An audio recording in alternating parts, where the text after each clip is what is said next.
Cuando uno visita a un enfermo o visita un hospital o frecuenta personas que están sufriendo, están enfermas, uno puede aprender muchísimo realmente. Hace un par de semanas visité a un ancianito que estaba con cáncer, está con cáncer terminal y le quedan pocas semanas de vida. Y un poco atrevido de mi parte, pero lo hice, le pregunté: oiga, ¿y usted, si pudiera encontrar algo positivo en el sufrimiento, en toda esta enfermedad, qué sería? Padre, me dice, muchísimo.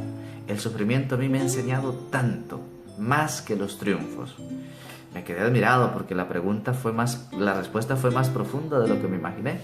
Me dice: Padre, solo a través del sufrimiento, por ejemplo, mi familia ha podido ser capaz de estar unida. Solo a través del sufrimiento yo he aprendido a valorar la vida. Solo a través de esta enfermedad yo he aprendido a valorar a esas personas que tengo a la par. El sufrimiento asumido de una forma adecuada realmente nos enseña muchísimo. Y por eso entendemos bien el texto de la de la carta a los Hebreos que leemos hoy en la primera lectura. Hebreos 2, 5, 12.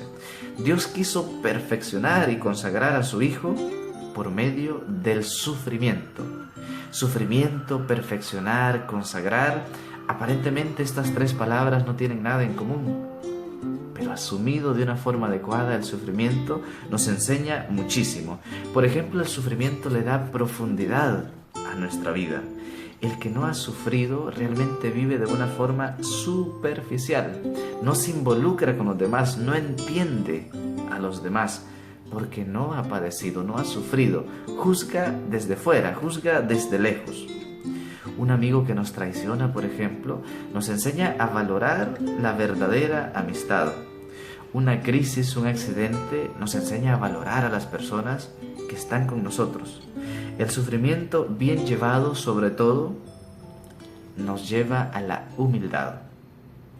Nos lleva a darnos cuenta de que somos criaturas. Nos da profundidad entonces a nuestras vidas y nos enseña a ser humildes.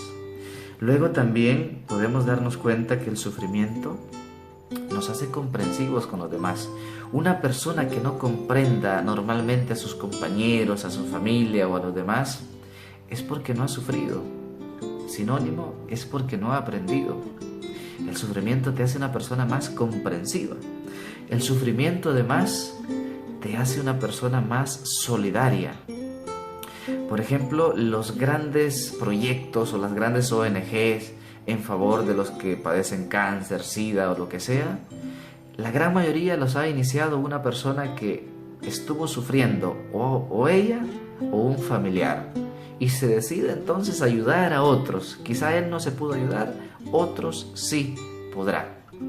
El sufrimiento me hace una persona entonces más solidaria, me hace una persona que ve a los demás y que intenta entonces ayudarle. Las grandes revoluciones empiezan en los callejones sin salida.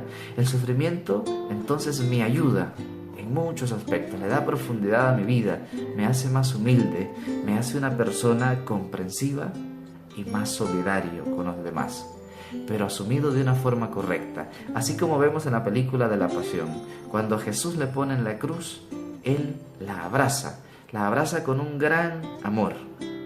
Eso es asumir el sufrimiento de una forma adecuada, no renegando, no criticando, no echándole la culpa a otro, sino llevado de una forma correcta, nos puede enseñar realmente muchísimo. Que el Señor le bendiga.